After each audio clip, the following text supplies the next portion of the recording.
আসসালামু আলাইকুম রহমতুল্লাহি অবরকাতুহ। সম্মানিত দর্শক, অতি সম্প্রতি ভারতের প্রধানমন্ত্রী জনাব নরেন্দ্র মোদী তিনি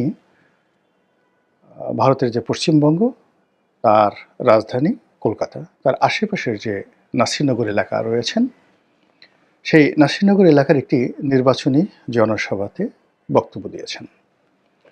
এবং সেই বক্তব্যে তিনি যেভাবে বাঙালির বিরুদ্ধে, বাংলা ভাষার বিরুদ্ধে এবং বাংলা দেশের বিরুদ্ধে বিষোদ্গার করেছেন, আপাত দৃষ্টিতে এটি তৃণমূল কংগ্রেস বা মমতা ব্যানার্জির বিরুদ্ধে তার যে একটি রাজনৈতিক স্ট্যান্ড সেটা মনে হলেও একটি স্বাধীন সার্বভৌম দেশ হিসাবে ভারতের যে কেন্দ্রীয় সরকার, সেই কেন্দ্রীয় সরকারের মনোভাব বাংলাদেশের ব্যাপারে কতটা জঘন্য, কতটা ধ্বংসাত্মক এবং কতটা নির্মম এবং নিষ্ঠুর, সেটি তার সেই বক্তব্যে ফুটে উঠেছে।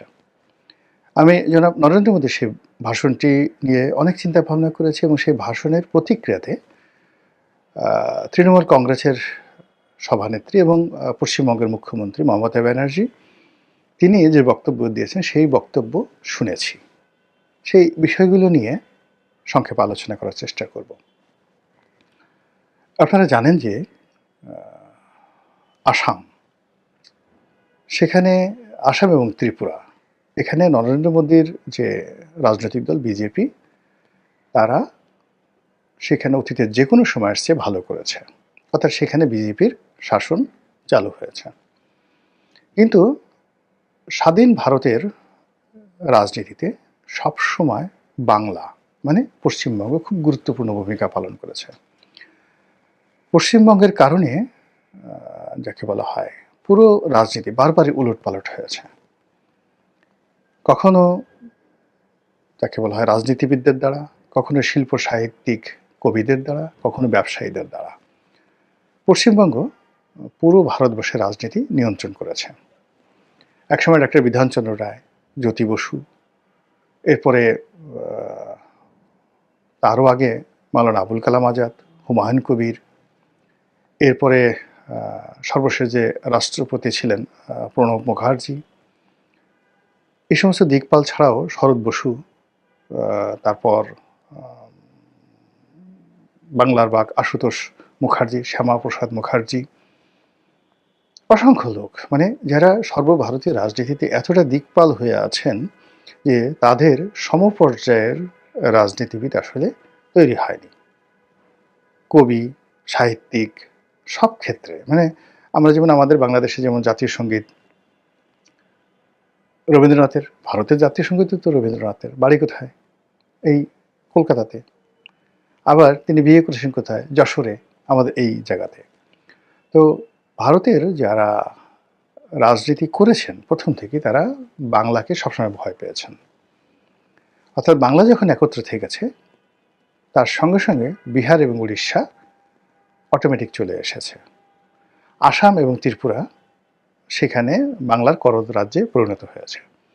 তো এখন একটু ম্যাপের দিকে তাকান তো, যে বাংলাদেশের ভূখণ্ড, তার সঙ্গে পশ্চিমবঙ্গ, বিহার, তারপরে আসাম, উড়িষ্যা, এই যে অঞ্চলটি হাজার হাজার বছর ধরে একত্রে ছিল এবং এই অঞ্চলটি দিল্লির মানে এখানে যত বেশি ঐক্যবদ্ধ হয়েছে দিল্লির সিংহাসন তারা নিয়ন্ত্রণ করেছে। সেটা পালদের আমল বলেন, সেনদের আমল বলেন, শশাঙ্কের জমানা বলেন, হর্ষবর্ধনের জমানা বলেন, সব সময়টাতে এমনকি বাংলা, বিহার, উড়িষ্যা সেই মুর্শিদ কুলি খান থেকে নবাব সিরাজউদ্দৌলা পর্যন্ত এই পুরো সময়টি বাংলা থেকে দিল্লি নিয়ন্ত্রিত হয়েছে। এমনকি ভারতে ইংরেজ শাসনের যে বুনিয়াদ কোত্থেকে হয়েছে? এই বাংলা থেকে।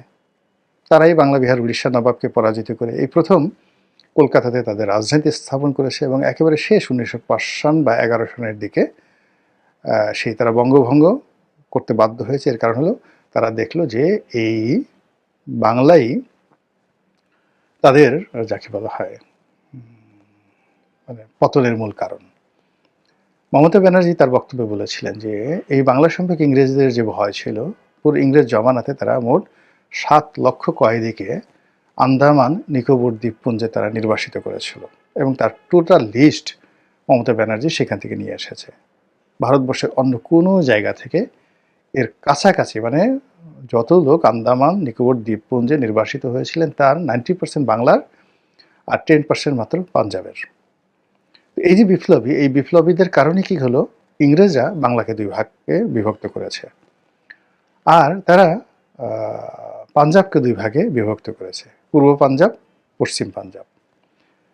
পাকিস্তানে যেমন একটা পাঞ্জাব আছে, আবার ভারতের একটা পাঞ্জাব আছে। ফলে এই দুটো পাঞ্জাব যখন একত্র থেকেছে তখন তারাও দিল্লিকে ডমিনেট করেছে, কিন্তু বাংলার মতো এতটা করতে পারেনি কখনো। এই জন্য সেই আকবরের জমানাতে, তার আগে সুলতানি জমানাতে, মানে সেই কুতুবুদ্দিন আইবেক থেকে শুরু করে মুঘলদের আসার পূর্ব পর্যন্ত যে জমানাটা, সেই প্রায় 400 বছর, এটিকে সুলতানি জমানা বলা হয়। এই সুলতানি জমানাতেও এই বাংলাকে মানে দিল্লির যারা প্রভু ছিলেন তারা এই বাংলাকে খণ্ড বিখণ্ড করে দিয়েছেন। কখনো তারা 12 ভূঁইয়া বানিয়েছেন, কখনো বাংলা বিহার উড়িষ্যা করেছেন, কখনো ঢাকা থেকে মুর্শিদাবাদে নিয়ে গেছেন, সব এলোমেলো করে দিয়েছেন। আর সর্বশেষ যেটা যাকে বলা হয় যে ইংরেজরা যেটা করেছে সেটার উপর কিন্তু ভারত আছে। এখন ভারত কিন্তু বাংলাদেশটা দখল করতে চাচ্ছে না, কেননা ভারত যদি বাংলাদেশ দখল করতে চাইতো 71 সনে কিন্তু তারা সেটা করতে পারতো উইদিন 1 মিনিট। এটা কোনো ব্যাপারই ছিল না। 16 ডিসেম্বরে তারা সেটা করে নিতে পারতো, একীভূত করে নিতে পারতো। টু শব্দ, আমরা যেখানে এখন একজন সার্জিস হাসনাতের ভয়ে সকাল বিকাল ফিট পড়ছি, আমরা এখন যেখানে জামাতের বা শিবিরের একজন লোক ধমক দিলে আমাদের কাপড় নষ্ট হয়ে যাচ্ছে, আমরা হা করে থাকছি, আমরা ডক্টর মোহাম্মদ ইউনূস বা তার প্রেস সেক্রেটারি যদি আমাদের দিকে একটু হালকা করে চোখ মারে, জাস্ট একটা চোখ টিপ মারে, আমাদের জীবনে কিয়ামত ঘটে যাবে। এই হলো আমাদের সাহস শক্তি। এই একই অবস্থা আমরা শেখ হাসিনার জমানাতে আমরা তাকে ভয় পেয়েছি, মঈনুদ্দিন ফখরুদ্দিনকে ভয় পেয়ে আমরা রীতিমতো একেবারে টয়লেট করে দিয়েছি। তার আগে আমরা হাওয়া ভবনকে ভয় পেয়েছি, হাওয়া ভবনের আগে আমরা সেই শেখ হাসিনাকে ভয় পেয়েছি, শেখ হাসিনার আগে আমরা এরশাদকে ভয় পেয়েছি, এরশাদের আগে মানে আমরা ভয় পাইনি কাকে বলেন তো? ওই সিংহাসনে যে বসেছে তাদের কাকে আমরা ভয় পাইনি? আমরা খালি আল্লাহকে ভয় পাইনি আর নিজেকে ভয় পাইনি, নিজের বিবেককে ভয় পাইনি। এছাড়া পৃথিবীর সবাইকে আমরা ভয় পেয়েছি। আমরা পর্তুগিজদেরকে ভয় পেয়েছি, আমরা মানে ফ্রান্সকে ভয় পেয়েছি, ওলন্দাজদের ভয় পেয়েছি, আফগানিস্তানে যারা আসছে তাদেরকে ভয় পেয়েছি, ভারতের গুজরাট থেকে যারা আসছে তাদেরকে ভয় পেয়েছি, তুরস্ক তার্কি থেকে ইকতারউদ্দিন মোহাম্মদ বিন বখতিয়ার এসেছেন তাকে ভয় পেয়েছি, কাকে ভয় না পেয়েছি। কিন্তু যেই জিনিসটি হলো সেটা হলো সেই দিক থেকে 1971 সালে ভারতের যে বাহিনী তাকে আমাদের ভয় না পাওয়ার কোনো রিজন ছিল না। There is no reason. আমরা সেই 71 সনের শীতে আমাদের সাহস বাড়ার কথা না, এখন আমাদের তো অনেক সাহস এখন বেড়ে গেছে, এখন প্রযুক্তি আছে, ওটা আছে, ওটা আছে, আমরা ক্যান্টনমেন্ট মানে পুড়িয়ে দিতে চাচ্ছি, দখল করতে চাচ্ছি। এই সাহসের মধ্যে যার যার অবস্থান থেকে আমরা কিভাবে আমাদের হাত পা কাঁপছে, ঠ্যাং কাঁপছে। আমার কাছে মনে হচ্ছে যে যারা এই মুহূর্তে যত বেশি গলা কাঁপাচ্ছে, বড় কথা বলছে, তাদের ঠ্যাং বা পা তত বেশি থরথর করে কাঁপছে। তো এই কম্পনটি কি পর্যায়ে ছিল 1971 সনে, ওটা যারা 71 সনে ছিলেন তারা বুঝতে পারবেন। আমরা গ্রামে ছিলাম, তো ওই সময়টাতে গ্রামের মানুষের যে কি পরিমাণ ভয় ছিল, আপনি এগুলো বললে হাসতে হাসতে আপনারা মরে যাবেন। অনেকে ধরুন পাট খেতে বসে পায়খানা করছে, হঠাৎ করে খবর এলো মিলিটারি আসছে। মিলিটারি আসছে এই কথা শুনে সে যে কি করতেছিল এটা ভুলে গিয়ে সে যে দৌড় দিছে, দৌড় দেওয়ার সময় না আছে গামছা, না আছে কাপড়, ক্ষেত থেকে বের হওয়ার পর বুড়ার সারা শরীরে দেখা গেল পায়খানা লেগে আছে। এইরকম ঘটনা। অথচ মিলিটারি তখন ফরিদপুর জেলাতেই আসেনি, ফরিদপুর জেলার কোথাও মিলিটারি ক্যাম্প ছিল না। আর সদরপুরে আমি যে গ্রাম, সেই গ্রামে মিলিটারির ভয়ে এই ঘটনাগুলো ঘটেছে। অনেক মহিলার কি বলবো, আল্লাহ মাফ করে থাকতো, অবাত আস্তাগফিরুল্লাহ, প্রেগন্যান্ট যারা ছিলেন, কি যে হয়ে গেছে আপনি বলতে পারবেন না। এই যখন বাঙালি পালাতে গেছে, ধরেন আমাদের বাড়ি থেকে পাশের বাড়ি ছিল এক রাজাকারের মোল্লা বাড়ি। এখন আমাদের বাড়ি থেকে এই মোল্লা বাড়ি সব মহিলারা গিয়ে পালালো, 400-500 মহিলা। বলেন তো এটা কোনো বুদ্ধিমানের কাজ? যে আলাদা আলাদা বিভিন্ন জায়গাতে পালালে সেটা আলাদা হতো, এক মোল্লা বাড়িতে গিয়ে এই মানে 2 দিন 3 দিন পর পরে মিলিটারি আসবে, পুরুষেরা যেত সব ক্ষেত খামারে, আর মহিলারা গিয়ে ওই মোল্লা বাড়িতে গিয়ে পালাতো। এই হলো বাস্তবতা, বাঙালির সাহস। তো সেই সাহসটি 71 সনে যদি এই অবস্থা থাকে, আর এখন যদি এই অবস্থা থাকে, তাহলে বোঝার চেষ্টা করুন যে 71 সনে দিল্লি যদি চাইতো কি করতে পারতো, কিন্তু কেন করেনি? করেনি এই কারণে যে এই বাংলা, বিহার, উড়িষ্যার আবার এক হয়ে যাবে এবং এক হয়ে দিল্লি দখল করে ফেলবে, রাজনৈতিকভাবে দিল্লি দখল করে ফেলবে। এখন যেভাবে ধরুন একছত্রভাবে শিবাজি, ওই যে দিল্লিতে মানে বলে না যে শিবাজি রাও, সেই শিবাজি, তো সেই শিবাজির যারা বংশধর মতাদর্শের সৈনিক, এরাই কিন্তু সেই সর্দার বল্লভভাই প্যাটেল, ভারতের মুক্তিযুদ্ধের সময় বল্লভভাই প্যাটেলের শিষ্যই কিন্তু নরেন্দ্র মোদী। মানে এই গুজরাট কেন্দ্রিক যে আধিপত্য, এই আমরা 47 সন থেকে দেখেছি, এর আগ পর্যন্ত পুরোটাই ছিল কিন্তু কলকাতা কেন্দ্রিক। পুরো সময়টা হাজার হাজার বছর ধরে কলকাতা কেন্দ্রিক ছিল। আর এর বাইরে দিল্লিতে যারা দেখতেন তারা ওই বিদেশ থেকে আসতেন, আর তারা মানে আশেপাশে যে মধ্যপ্রদেশ আছে, উত্তরপ্রদেশ, মধ্যপ্রদেশ এবং এই যে রাজস্থান, সেই রাজস্থানের যারা রাজপুরুষ রাজনীতিবিদ তাদেরকে নিজেদের কবজায় রাখতেন। এর বাইরে কোনো রাজনীতি ছিল না, সেখানে কোনো রাজনীতি ছিল না। বাংলা সবসময় স্বাধীন, এখান থেকে টাকা যেত, এখানে তাদের বারবার যুদ্ধ করতে হতো। তো 71 সনে তাদের যে ভয় ছিল যে বাংলা যে কোনো সময় ঐক্যবদ্ধ হয়ে দিল্লি দখল করতে পারে, এবং সেই ভয়টি এই জমানাতে এসে মারাত্মক আকার ধারণ করেছে। এর কারণ হলো